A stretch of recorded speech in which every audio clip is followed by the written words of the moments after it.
Morning friends, তোমরা সবাই কেমন আছো? আশা করছি সবাই খুব ভালো আছো আর আমিও অনেকটা ভালো আছি। তো চলো তোমাদের সকলকে আমার চ্যানেলে স্বাগত জানিয়ে আজকের একটা নতুন ব্লগ স্টার্ট করা যাক। তো আজকে হচ্ছে 11th সেপ্টেম্বর আর এখন বাজে সকাল 8:10। তো এখনো আমি দিনটাকে শুরু করিনি, এই জাস্ট ঘুম থেকে উঠলাম। তো ভাবলাম তোমাদের সঙ্গে একসঙ্গেই আজকে দিনটা শুরু করি। তো নর্মালি এতক্ষণ আমি ঘুমিয়ে থাকি না, উঠে যাই 7টা সাড়ে 7টার মধ্যে। তবে পরপর দুদিন এতটা জার্নি করেছি, যারা তোমরা আমার আগের ব্লগগুলো দেখেছো তারা অবশ্যই জানবে। তো ওই জন্য বড্ড টায়ার্ড ছিলাম। আর কালকে বাড়িতে এসে দুপুরে খাওয়া দাওয়া করে তো রেস্ট নিয়েছি, তবে রাতে খাওয়া দাওয়া করে ঘুমানোর পর শরীরটা পুরোই ছেড়ে দিয়েছিল। তো ওই জন্য আজকে আর উঠতে পারিনি, সকালে একটু লেট হয়ে গেল। তবে একটু ঘুম হয়েছে, এখন একটু শরীরটা ফ্রেশ লাগছে। তো চলো আর বেশি বক বক করবো না, অনেকটা বেলা হয়ে গেছে, উঠতে হবে। তো চলো উঠি, উঠে সারাদিন কি করি কি না করি তোমাদের সঙ্গে অবশ্যই শেয়ার করার চেষ্টা করব। তোমরা ভিডিওটা দেখতে থাকো, আশা করছি তোমাদের খুব ভালো লাগবে। তো চলো ভিডিওটা দেখতে থাকো। আগে আপাতত আমি ঘুম থেকে উঠে ফ্রেশ হই।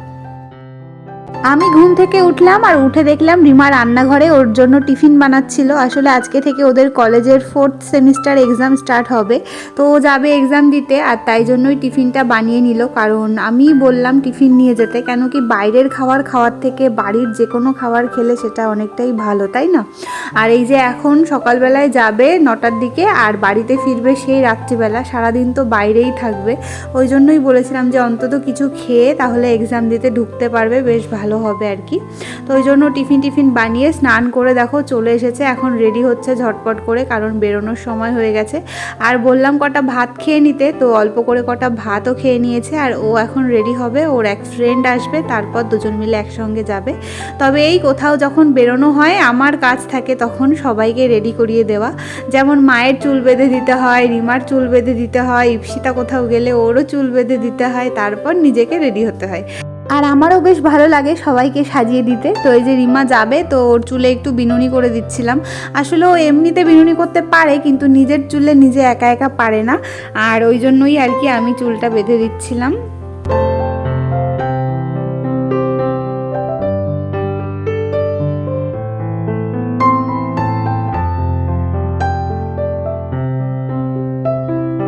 সাবধানে যাস, হ্যাঁ, আর ভালো করে পরীক্ষা দিস, আর ফোন করিস, আর ট্রেনের অ্যানাউন্সমেন্ট শুনে ট্রেনে উঠিস। তুই যাচ্ছিস, আমারই টেনশন হচ্ছে। Tata tata. এদিকে এই যে সাইকেল নিয়ে রিমা বেরিয়ে পড়েছে, কারণ ওর ফ্রেন্ড চলে এসেছে, রাস্তায় এসে ডাকছিল। তো ওই যে দেখো ওইদিকে ওর ফ্রেন্ডও সাইকেল নিয়ে দাঁড়িয়ে আছে। দুজনে মিলে এখন যাবে আমাদের বাজার পর্যন্ত, ওখানে একটা বাড়িতে সাইকেল রেখে ওখান থেকে অটো ধরে যাবে স্টেশনে। তো ও তো চলে গেল আর আমি এখন চলে এসেছি রান্নাঘরে। এই যে দেখো মা কতগুলো কুলেখাড়ার পাতা এনে দিয়েছে আমাকে। তো এগুলোই এখন আমাকে খেতে হবে, কারণ হচ্ছে আগের দিন তোমাদের বললাম না যে আমার হিমোগ্লোবিনটা অনেকটা কমে গেছে, আর তাই জন্য ডক্টর আমাকে একটা লিস্ট বানিয়ে দিয়েছে পুরো খাবারের। তো তার মধ্যে এই কুলেখাড়াটাও আছে। তবে আজকেই প্রথম কুলেখাড়াটা খাবো, এর আগে আমি কখনো খাইনি। আর মা সকালবেলাতে এনে দিয়েছে বেশ অনেকগুলো, এখান থেকে কয়েকটা নিয়ে আমি জলের মধ্যে ভিজিয়ে রাখলাম, আর বাকিগুলো আমি এই প্যাকেটে করে নিয়ে ফ্রিজে রেখে দেবো, কারণ এগুলো দিয়ে আমার আরও 4-5 দিন হয়ে যাবে। কারণ খুব একটা তো এগুলো সব জায়গায় পাওয়া যায় না, তো মা কোথা থেকে নিয়ে এসেছে একটা, তো ওই জন্য যত্ন করে রেখে দিলাম। আর এই যে যে ডগাগুলো আমি ভিজিয়ে রেখেছিলাম ওখান থেকে পাতাগুলো ছাড়িয়ে নিয়েছি। আর এটাতে না প্রচণ্ড মাটি ছিল, মানে বালি কিচকিচ করছিল, তো অনেকবার করে ধুয়ে ভালো করে আমি পরিষ্কার করে নিয়েছি। আর এখন এটাকে আমি ভালো করে গিয়ে মিক্সিতে পেস্ট করে নিয়ে আসবো, আর তারপর সেটাকেই ছেঁকে নিয়ে সেই রসটা খেতে হবে। তো এই যে দেখো আমি পেস্ট করে নিয়ে চলে এসেছি। আগে না সবসময় বড়মশাইকে এগুলো বানিয়ে দিতাম, কারণ ও নিম পাতার রস, কুলেখাড়ার রস, তারপরে থানকুনি পাতার রস এগুলো মাঝে মধ্যেই খায়, আর আমি ওকে বানিয়ে দিতাম। তবে কোনোদিনও আমি খাইনি, আমাকে প্রচুর খাওয়ার জন্য বলতো। বাবা ও মা, এই গিলবো কি করে আমি? দেখেই তো কেমন লাগে, পুরো সবুজ। তো যেটা বলছিলাম যে বর্মশাইকে আমি মাঝে মধ্যেই এই সমস্ত বিভিন্ন পাতার রস করে দিতাম আর ও সেগুলো সকালবেলায় খালি পেটে খেত। তবে আমাকে অনেক খেতে বলেছে, আমি কোনোদিনও খাইনি, কিন্তু এই যে দেখো এখন বিপদে পড়ে বাধ্য হয়ে আমাকে খেতে হচ্ছে। আর আজকে প্রথমবার আমি খেলাম, তবে আমার এত বিচ্ছিরি লেগেছে কি বলবো। আগের দিন বিটের জুস খেয়েছিলাম, মানে রোজই খাচ্ছি, তবে যেদিন প্রথম খেয়েছিলাম সেদিন ওটাও খারাপ লেগেছিল, তবে এটা খেতে তার থেকেও জঘন্য। মানে এই কুলেখাড়ার যে একটা গন্ধ না, ওই গন্ধটাই আমার খুব খারাপ লাগছিল। মানে আর যতবার খাওয়ার পরে ঢেকুর আসছিল ততবার ওই গন্ধটাই পাচ্ছিলাম, মানে পুরো গাটা গোলাচ্ছিল আর কি। কিন্তু কিছু করার নেই, খেতেই হবে। আর খেয়ে দিয়ে এখন বসে পড়েছি ইপসিতার চুলটাও বেঁধে দিতে, ও যাবে স্কুলে। তো ও তো রেডি হয়ে স্কুলে চলে গেল, আর আমি এখন সকালবেলায় ভাত খেতে বসে পড়েছি। আর এদিকে না আমার একটা ভুল হয়ে গেছে, রিমা ওর জন্য যে টিফিনে চাউমিন বানিয়েছিল সেখান থেকে বেশ খানিকটা ছিল, তো বলেছিল যে ইপসিতাকে স্কুলে টিফিন দিয়ে দেওয়ার জন্য। আর আমিও ইপসিতাকে বলেছিলাম টিফিনটা নিয়ে যাওয়ার জন্য, তবে আমি না একদম ভুলে গেছি ওকে টিফিনটা গুছিয়ে দিতে, আর ওরও মাথায় ছিল না। ও চুল বেঁধে দিলাম, রেডি হয়ে ও চলে গেল। তবে ও স্কুলে চলে যাওয়ার পর আমার মনে পড়েছে যে আমি ওকে টিফিনটা দিতে ভুলে গেছি। তো এখন আর কি করা যাবে, বাইরে থাকলে তো চাউমিনটা নষ্ট হয়ে যাবে, ওই জন্য টিফিন বক্সে করে নিয়ে আমি ফ্রিজে রেখে দিলাম, কারণ ভাবলাম যে পরে ইপসিতাকে বলবো গরম করে খেয়ে নিতে।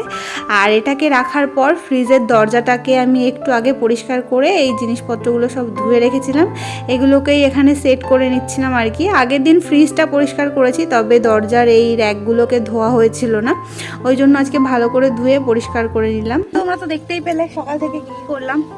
আর এখন আমি ডিসিশন নিতে পারছি না কি করব, মানে একবার এত ঝলমলিয়ে রোদ উঠছে, আবার খানিকক্ষণ পরে পুরো অন্ধকার মতো হয়ে যাচ্ছে। তো বেশ কিছু জামা কাপড় রয়েছে, মানে যেগুলো পরে এই দুদিন ডাক্তার দেখাতে গেলাম, তারপরে দাদাদের বাড়িতে গিয়ে পড়লাম, তো ওগুলো একটু ধুতে হবে। বুঝতে পারছি না কি করবো, কারণ অলরেডি বাড়িতে অনেক জামা কাপড় মেলা রয়েছে। বৃষ্টি এসে গেলে মুশকিল, তখন আবার ভেজাগুলো কোথায় মেলবো সেই জায়গা খুঁজে পাবো না। তো ভাবছি যে ধুয়েই দিই, কারণ মানে যখন রোদ দেখছি না তখন মনে হচ্ছে না ধুলে বেকার, হয়তো মানে শুধু শুধু পড়ে থাকবে, ধুয়ে দিলে শুকিয়ে যাবে এরকম মনে হচ্ছে। আবার মেঘলা হলে মনে হচ্ছে থাক ধোবো না। তো এখন ফাইনালি ডিসিশন নিয়ে ফেলেছি যে আমি ধোবো জামা কাপড়গুলো, যা হয় হবে দেখা যাবে। তো চলো কাজ বাজগুলো কমপ্লিট করি, কারণ খেয়ে দিয়ে না বড্ড টায়ার্ড লাগছে, একটু শোবো। তবে প্রথম ভেবেছিলাম একটু শুয়ে নিয়ে তারপরে হচ্ছে জামা কাপড়গুলো কাচবো, তবে শুয়ে পড়লে না তখন আর উঠতে ইচ্ছে করবে না, ভীষণ কষ্ট হয়ে যাবে। ওই জন্য একবারে সব কাজ বাজ কমপ্লিট করে তারপরে একটু রেস্ট নেবো। চলো ভিডিওটা দেখতে থাকো। তো আকাশটা কত সুন্দর পরিষ্কার, পুরো রোদ্দুর, দেখে বোঝার উপায় আছে যে খানিকক্ষণ পরেই আবার মেঘলা হয়ে যাবে। এত সুন্দর রোদ দেখে কি বসে থাকা যায় বলো তো। আর এদিকে দেখো এই যে জামা কাপড় ভর্তি, ওইদিকেও আছে, কি যে করবো।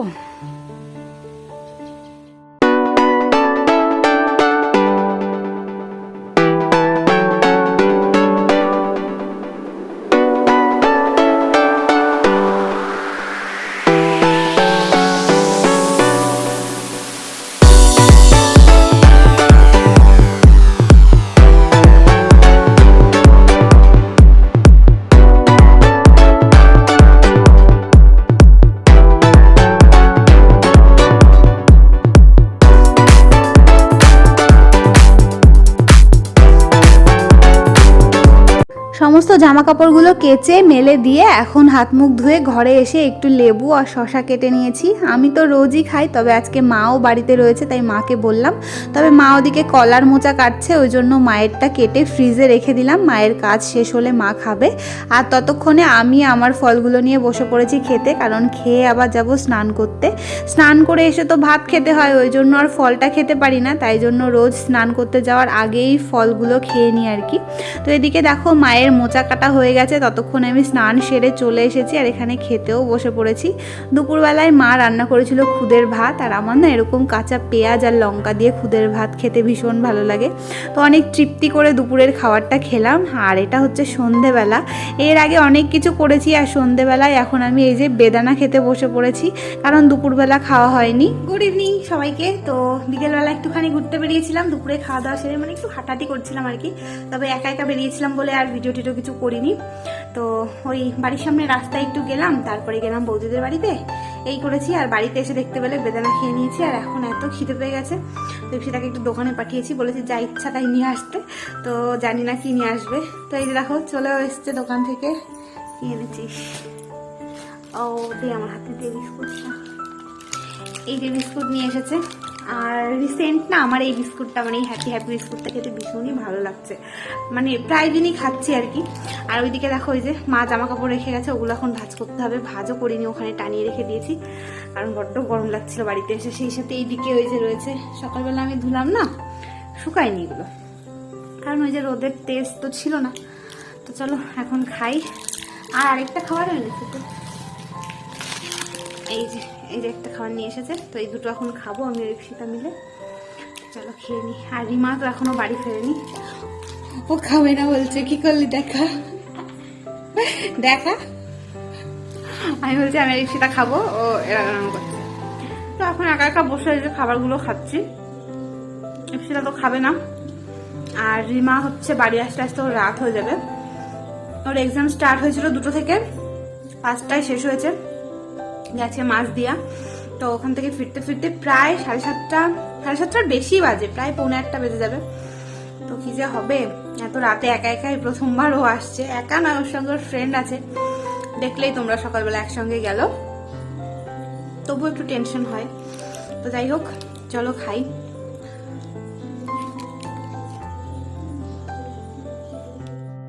খাবারগুলো খেয়ে আমি চলে এসেছি এখন রান্নাঘরে। আর এসে এই যে কতগুলো ব্রেড এখানে সেঁকে নিচ্ছিলাম, কারণ আমি না পরের দিন একটা জিনিস বানাবো ভেবেছি, যার জন্য আমার ব্রেড ক্রাম্পস লাগবে। আর এই ব্রেডগুলোও ফ্রিজে রয়েছে 2-3 দিন ধরে, তো ভাবলাম যে এগুলো দিয়ে আমি বাড়িতেই ব্রেড ক্রাম্পস বানিয়ে নিই। আর কি বানাবো সেটা তো তোমরা পরের দিনের ভিডিওতে দেখতেই পাবে। তো চলো যাই হোক, আজকের ভিডিওটা আমি এখানেই শেষ করছি। তোমাদের আজকের ভিডিওটা কেমন লাগলো অবশ্যই কিন্তু কমেন্ট করে জানিও, একদম ভুলো না কমেন্ট করতে। চলো তোমাদের সঙ্গে দেখা হবে নেক্সট দিন একটা নতুন ব্লগের সাথে। ততক্ষণ সবাই খুব ভালো থেকো, সুস্থ থেকো, আনন্দে থেকো। চলো বাই বাই।